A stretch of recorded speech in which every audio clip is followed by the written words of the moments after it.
Everybody, we're watching the Lyran Commonwealth. Bigger is always better. I don't know what this is about. I suppose maybe Battletech because big mechs. And I've never heard the name the Lyran Commonwealth ever before. Yeah, this is PancreasNoWork. If you enjoy, like and subscribe, and let's do this. You like robots? Yes. You like big robots? We'll look at this. Who doesn't like that? You like big robots that have people inside of them controlling them? The number of War Titans GW is sold is higher than 0, so at least a few of you like rich people exist. Big robots more than you like paying rent. And you know who else loves big robots? Battletech. It's a setting about warfare revolving around big robots. Literally the setting. No, I'm not going to apologize about calling them robots instead of mechs. Suck a fat. Who cares? That one. Even the smallest of scout mechs is still a mech, so if you tried to square up against one, you'd be an almost literal footnote in history. Battlemechs are titans of warfare, eliminating all in their path short of another, bigger battlemech. But one faction in this universe takes it to a whole new level. One faction looked at the battlemech and said, bigger. And when they were given bigger ones, they simply said, bigger. One more time. And then my kind of people. When they finally got the biggest battlemech they could reliably produce, they said more. Really, I could probably end the video right there, couldn't I? That sounds like something that could genuinely just be a 40k effect. That's all you need to know about these guys. But that's no fun, and I don't get mid-roll ads if I do that. So sit down by yourself in the fireplace, laugh at the idea of people having less than 9 zeros in their bank account, and listen as I tell you about the Lyran Commonwealth, where subtlety goes to die. The Lyran Commonwealth came about in 2341, when 3 different mercantile alliances came together to form a really big one. So big, in fact, that the only other power that can rival them in sheer size is the Federated Suns, even to this day. Lyran Commonwealth, that's pretty big. And, pretty big undersells it. That's 1/4 of the galaxy big. Christ.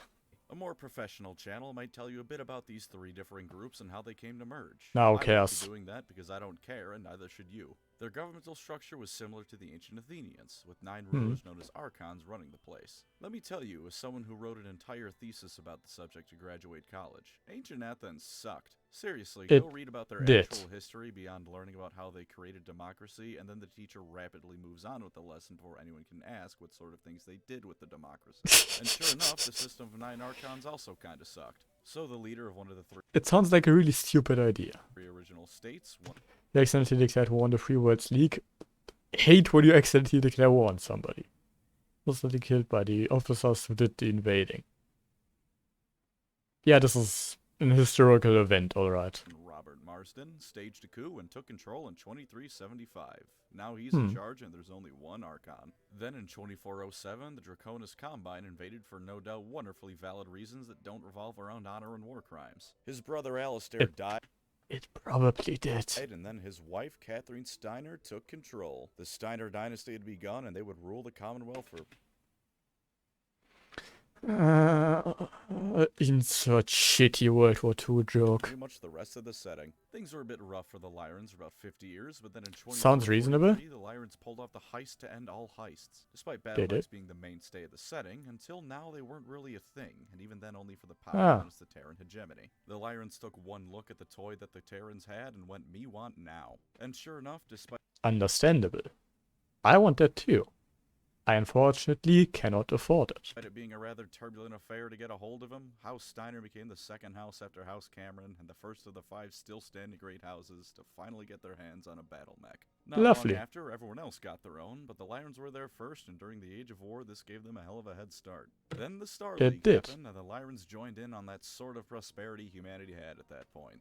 Under the superpower of a united humanity, all was good-ish for a few hundred years, and then some asshole named... Yeah, actually, that's a little bit part of Battletech Lore that I know. Because I watch PancreasNoWork. Fuck Amaris. Stefan Amaris decided things should no longer be good. One civil war and kick-ass last stand later, there was no more Star League or Terran hegemony. The Lyrans came out of it pretty well, given that they devoured a good portion of the RimWorld's Republic's planets, as well as a decent bit of the Terran hegemony's burnt-out husks of worlds.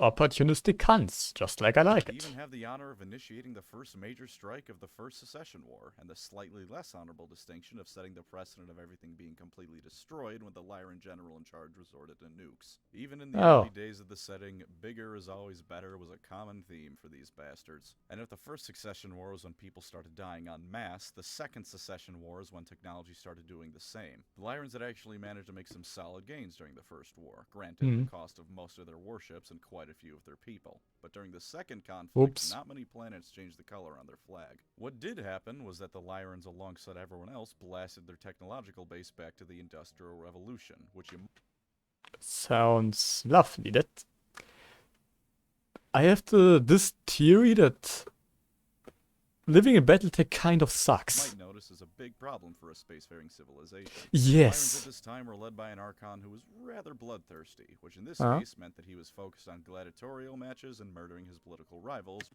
Commodus. Rather than the war that was going on. This led to the Lyrans kind of getting the shit kicked out of them for a while, though as makes sense. Later, this doesn't matter much to them. They got rid of him anyway, so he stopped being a problem sooner or later. I'm jumping ahead about 20 years now to the Third Secession War, where things were a lot more small scale, but I really need to get in some Battletech Lore. This sounds kick-ass. So the war was 200 years long, from 2866 to 3025, so it got long-ass war. I'm doing this because I'm realizing that I'm several pages of script into this video, and I haven't actually talked about what the Lyran Commonwealth or its House Steiner dynasty is like. So well, if let's you want go. To know what the Lyrans at large were up to for about 200 years, minor border disputes. That's the Third Secession War summarized, and that's pretty much all it was. Lovely. Now, to sum up the Lyran Commonwealth, it is obscenely wealthy. If you recall from a couple of minutes ago, I mentioned that the Lyran Commonwealth came when 3 different mercantile alliances merged together. And even after 600-odd years, this spirit of mercantilism never being rich as shit. Making money is built into the very heart and soul of the Lyran Commonwealth, which I'm going to return to, but it's something good to keep in mind going forward. Yes. Their head of state is, of course, the Archon, who is the current member of House Steiner, lucky enough to be the child or appointed heir of the last Archon. He or she... That's how monarchy works. He has absolute power over the Lyran Commonwealth, except not really, but also yes, they very much do. What? If you piss them off, they're going to drown your planets in assault mechs until they decide you've had enough. They can grant noble titles just as easily as they can take them away. They're the head of the armed forces, so if the Archon says you're dying on a backwater planet, then you're dying on a backwater planet. Lovely. And generally, you don't want to make them angry at you. Below understandable. Them is the Commonwealth Council. They meet up every spring on the capital world of the Commonwealth, Tharkad, to discuss nobling things and how to go forward in governing the empire the Lyrans have built for themselves. It's made up of 8 members, though later on the setting was bumped up to 11. I have a feeling they are very powerful. And only one member from any noble house can be on the council at any one moment, Steiner included. Of course, given that it's a safe assumption that a Steiner is always the Archon, you can probably guess which councilman is the most equal among them. Their power waxes and wanes with the years, but at least in theory, they're the second rung up from the top on the Lyran political ladder. They're an interesting mix of being a middleman and an advisory cabinet for the ruling Archon. The entity they're middlemaning for is the Estates General of the Commonwealth. Hey, I've seen that one before. Is it just as fair as the real one? Anything the Estates General passes has to go through the Council first before the Archon. It is as fair as the real one. Good to know. Can approve it, but funnily enough, for a setting whose main governments are feudal space empires, it is the Estates General who holds a large amount of the Lyran Commonwealth's power. More than the Archon. What? It actually governs. That's quite unexpected. Archon, no.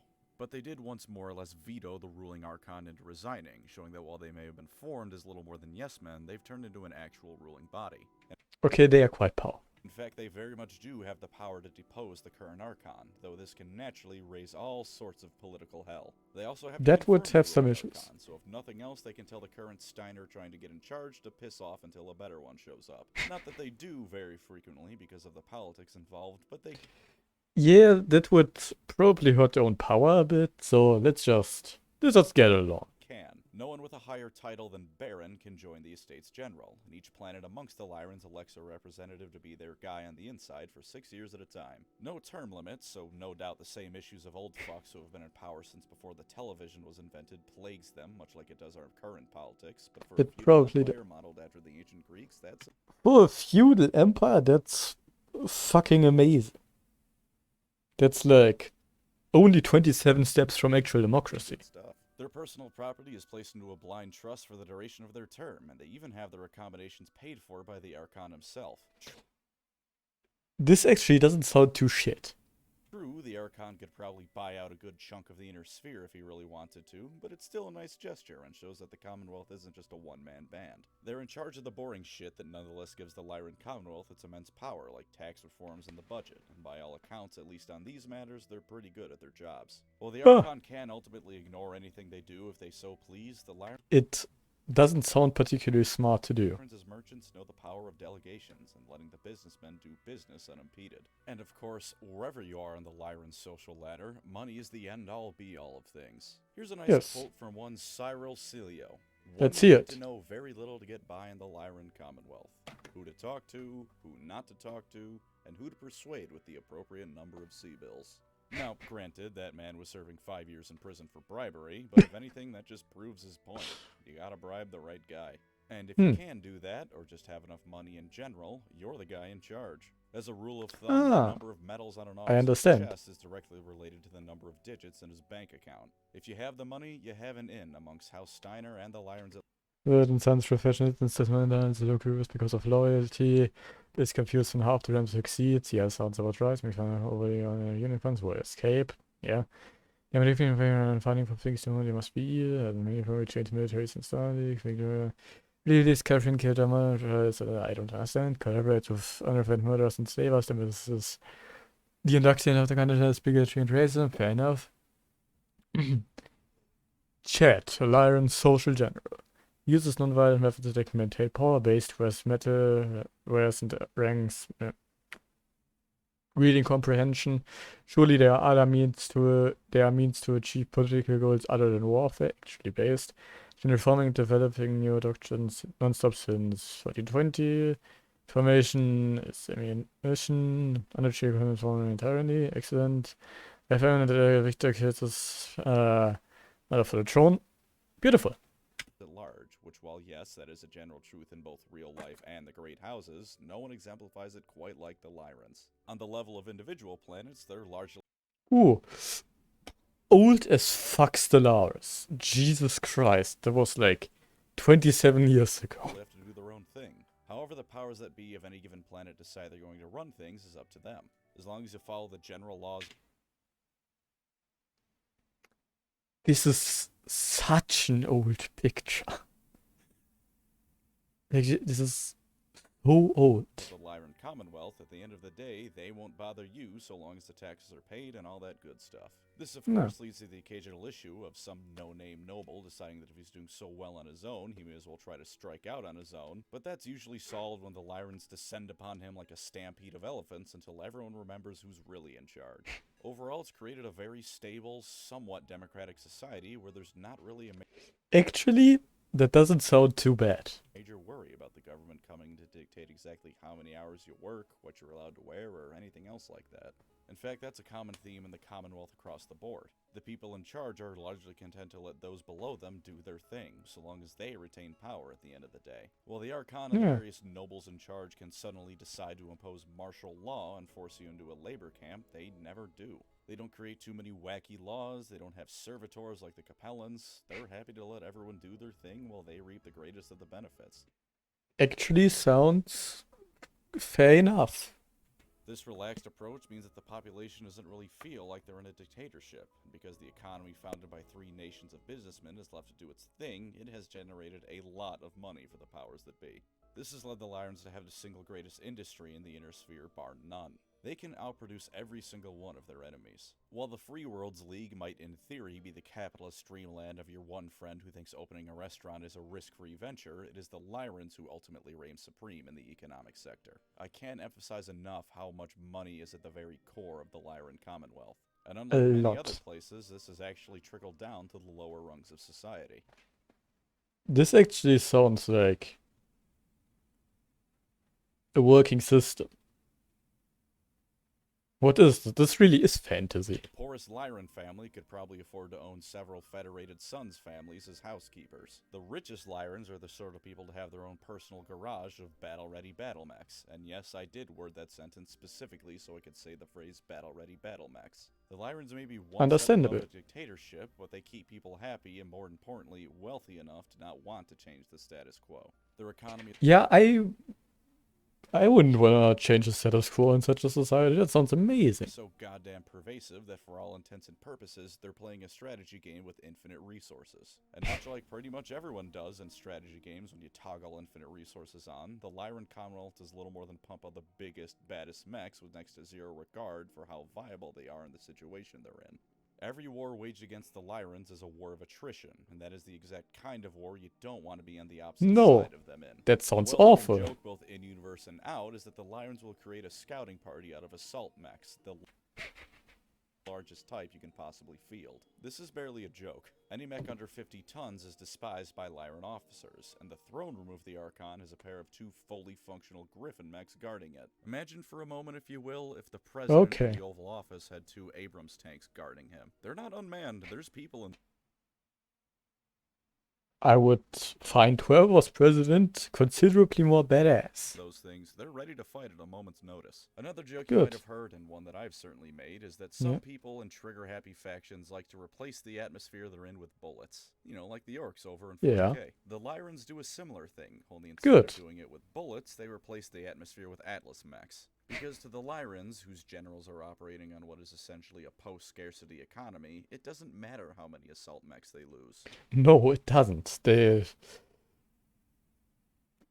It has to suck to fight them. How haven't they taken over the galaxy yet? There's always more of the things waiting to be pumped to the front lines. Wars against the Lyran Commonwealth end with 2 outcomes. The enemy is either a red stain on the ground, or the guy in charge of operations on the Lyran end of things decides he's had enough of this nonsense and goes to bother somebody else. Or when he decides he needs more Canopian cat girls for his harem. I'm only joking, of course. I couldn't find anything about Steiner generals having cat girl harems.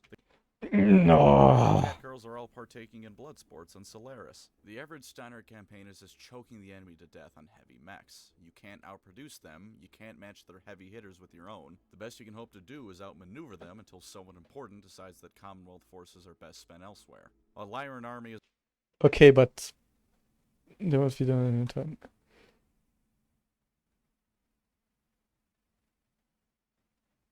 He got finished in a patch. How have they not won the setting?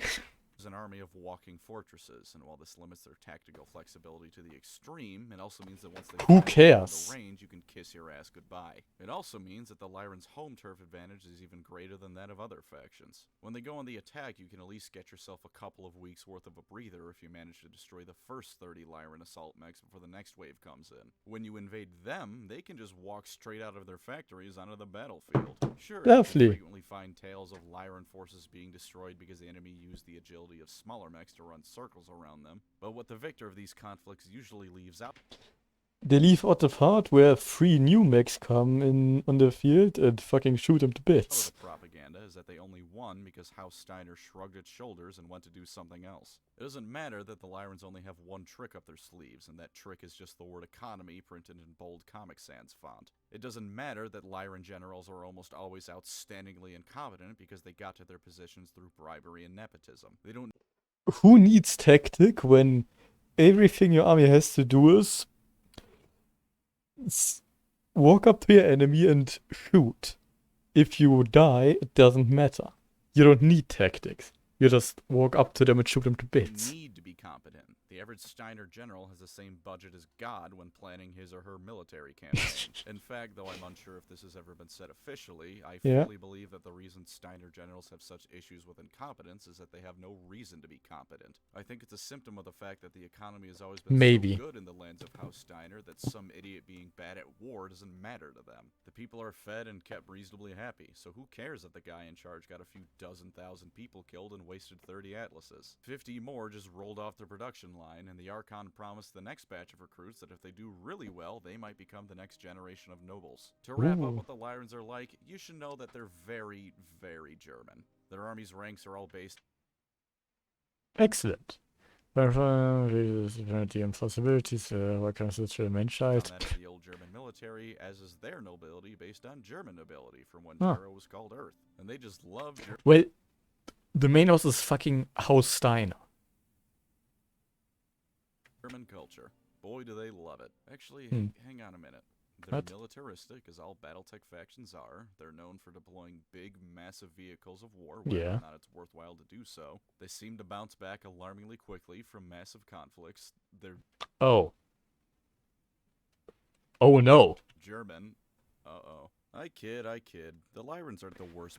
This video and later was part of the project because it's what? What? People ever. Whoever said that is mentally challenged. They're just really into German culture. The way they see it, it was Germany and their descendants who got everyone out of the post-Star League funk, so they have it as their official language of trade, governance, and all that jazz. Oh, cool. You might think this would lead to absolutely massive issues with race relations and whatnot, but it actually doesn't. The whole thing about them saying Germans raise everyone out of hell is a very subtle thing that they push, and even beyond that, they care about it culturally rather than racially. You can be of any ethnicity humanity has to offer. Come and have some beer and pretzels, fellow Germans. The Lyrans are and that's the way it should be. Happy to have you under their iron fist. I would kill to go to a Lyran Oktoberfest. The beer would flow like a river. Well, you can go to a German Oktoberfest and the beer certainly feels like a goddamn river. I'm sure this also means that some Steiners are into some really weird porn, but let's not dwell on such. We don't talk about the German topics, yeah? Chaos cults don't exist in this universe anyways, so it would just be some freaky hobby of theirs and not demon summoning garbage. Anyways, time to get back to history, because after the Third Secession War was when Battletech starts getting a bit wacky. Wacky in the sense of the space feudalism gives way to some space eugenicists trying to kill everyone because their great-grandpa had some wacky ideas on how to get everyone to behave. In 2976, one Katrina Steiner was born. She was a sickly child, which made it all the more surprising when at the age of 12 she decided she was going to pilot battlemechs. She was positioned in a number of odd jobs throughout the Lyran military before coming to command the 10th Lyran Guard, a position which traditionally belonged to the heir of the current Archon. Not really sure why they aren't in charge of the first Lyran Guard, since you'd think that'd be more prestigious, but I guess it's because 10 is a bigger number, and in the Lyran Commonwealth, bigger is better. After accidentally being the target of an assassination attempt by the current Archon and fleeing to the to LARP for a bit, she staged a coup and became the Archon. And I mean, just look at her. This is the face of who takes no shit from anyone. Towards the end of the Third Secession War, she proposed something. Except a rule of attack, please not attack. I love Rome Talk Lore. Before seen, a true peaceful end to everything. Naturally, everyone told her to fuck off with those stupid ideas, but Prince Hans Davion of the Federated Sons thought it was something worth considering. Relations between the two biggest great houses began to warm, and in 3022... That's really bad news for everybody else. They signed a deal to get some cooperation between the states in matters of science, economy, and general military matters. It also had a secret provision few knew about, which will come into play soon. And then the year 3028 comes along, and two very important things happened. One, the Fourth Secession War breaks out, and though it only lasts 2 years instead of 200, it's the largest conflict in terms of scale since the second one. Two, House Steiner and House Davion married that Hans fellow to Katrina's daughter, Melissa Steiner. And with that, the two largest powers in the inner sphere merged to become the Federated Commonwealth. And while the that's really bad news for everybody else. The Fourth Secession War had very little in terms of territorial losses or gains. In fact, if Sarn is to be believed, it had zero of either. The Lyrans now enjoyed a position of unmatched power, even if they had to share it. Katrina's workings towards peace got her noble house and empire one hell of a reward. True, this era didn't go completely in favor of the Lyrans. If you've ever played MechWarrior 5 and wondered why the hell there was a whole entire new country in between the Lyrans and the Caridans, it's because the Lyrans were forced to let an entire section of their border become independent. But all in all, that sucks. Things were looking good for the Lyran What's this game? This looks cool. Commonwealth. A new title, Archon Prince, was created to be the ruler of the complete combined empire, and things were good. Although in saying that there were no territorial exchanges, Sarna also says that the Lyrans took 53 planets from the Draconis Combine and the Capellans lost a third of their entire holdings to the Federated Sons. So I guess believe in whatever scenario you want to believe in, based on whether or not you like House Carita. I'd say whether or not you like the Capellans, but come on. Nobody likes the Capellans. I don't know. I don't like Capellans. Probably don't like them. What does this say? The Capellans don't. Dirty little dirty shit nation state, okay. I'm not reading that. And then, year 3050, clans. From the galactic north of the Inner Sphere came hordes of smelly, unwashed barbarians who were unfortunately very good at battle. Not war, pointedly, but battle. And much like everyone else who was unlucky enough to be caught in between the clans and Terra, the Lyran suffered pretty hefty losses against them. For the first time, it seemed like Lyran industry wouldn't be enough to hold off the invaders, and the Inner Sphere was gripped by fear as the clan's relentless assault drove ever closer to Terra. Then the phone company handed them their asses and everyone got a pause to breathe for a bit. And out of all people to do it, a competent Steiner general is the one who was in charge. Impossible. Anastasius Vogt, also known as Frederick Steiner. Look at this man. This is the he looks cool. Who looked the most battle-hardened, bloodthirsty warriors in the galaxy in the eyes and told them where they could shove their honor duels.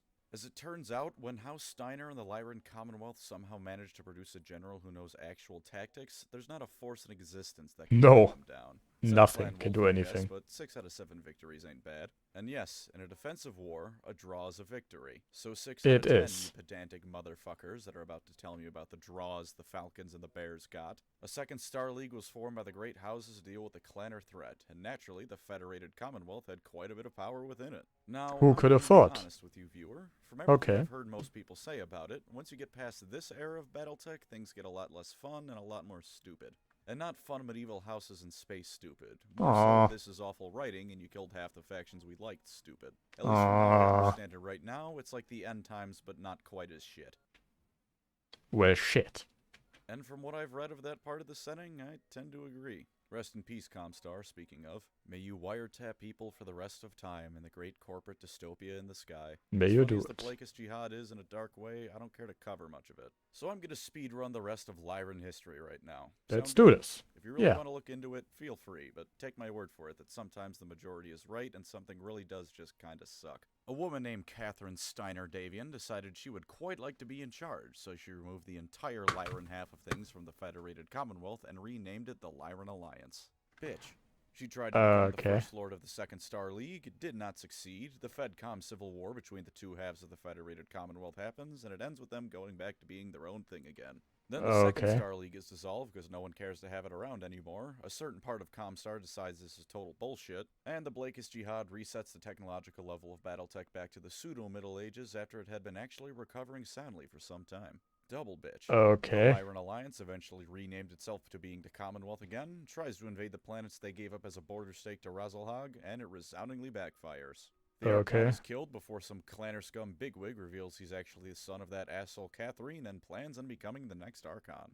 The father that sounds mighty stupid. Of this person, very importantly and very grossly, being her brother Victor. I'm tentatively sure it was done with some genetic fuckery rather than regular brother-sister fuckery, but it's still gross. I don't care if it also lines up with clanner eugenics and all that stuff about bloodlines being strong. That's nasty stuff. But anyways, I'm done with the Lyran history now. I'll end with some tabletop stuff. Since Battletech doesn't have any factions in the way other war games do, if you want to play the Lyrans, you just need to remember that bigger is always better. Always take assault mechs, and when you can't take any more of those, take heavy mechs. Only take a medium mech if you cannot take anything heavier, and if you try to take a light mech, then please see yourself over to the Capellans, you goddamn peasant. The colors of House Steiner are blue and white, with some yellow thrown in every now and then to make it pop. If the returns from the Google image search I used were correct, the colors should be done with the blue being the predominant one, with them taking about 60 to 70% of the model starting on the left side, with the white that's way too complicated. I don't plan on ever painting a model in my life, but sure. Up the remaining parts on the right. Of course, it goes without saying that this obviously isn't a necessity, you goof, and there's a few paint schemes where it's just blue and yellow. I like those ones, in no small part because it's the same scheme I use for my Eldar, and I like when two of my favorite factions have something like that in common. But however you choose to paint them, this has been my rather abridged history of the Lyran Commonwealth, wielder of the biggest guns in the Inner Sphere. It's a shame they aren't Comstar, but they're still my second favorite faction.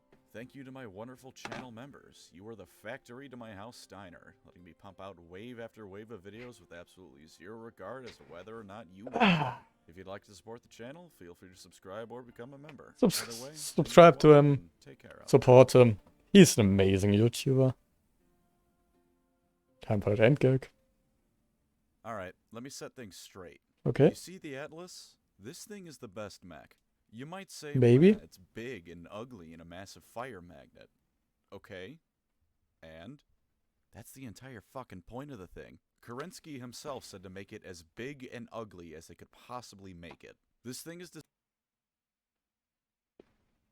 I know very little about Kerensky, but he's on the base. designed with so, the intention fine. of making you shit your pants as much as it was with the intention of being a viable weapons platform. It has an AC-20 lodged into its goddamn chest. You can rip the arms and legs off this thing so it's sitting there like the Black Knight from Monty Python, and it's still a threat. And if there's one thing I hope you take away from this video, it's that the Lyrans have these things in fucking spades. Comstar probably does too, since although they have far better tactics and an actual understanding of utilizing lighter forces, they also control pretty much the entire galactic market, so they can afford it. That's what happens when your version of V-Bucks are the standard everyone else's money is compared to. So yeah, the Atlas is the king of the mechs. The Mackie may be the original, the Highlander may have the Legend of the Blackwatch behind it, and Little Irby may be the underdog to end all underdogs, but nothing has the same awe-inspiring presence as the Atlas. This thing will scout you directly to hell. Probably. So that was goddamn amazing.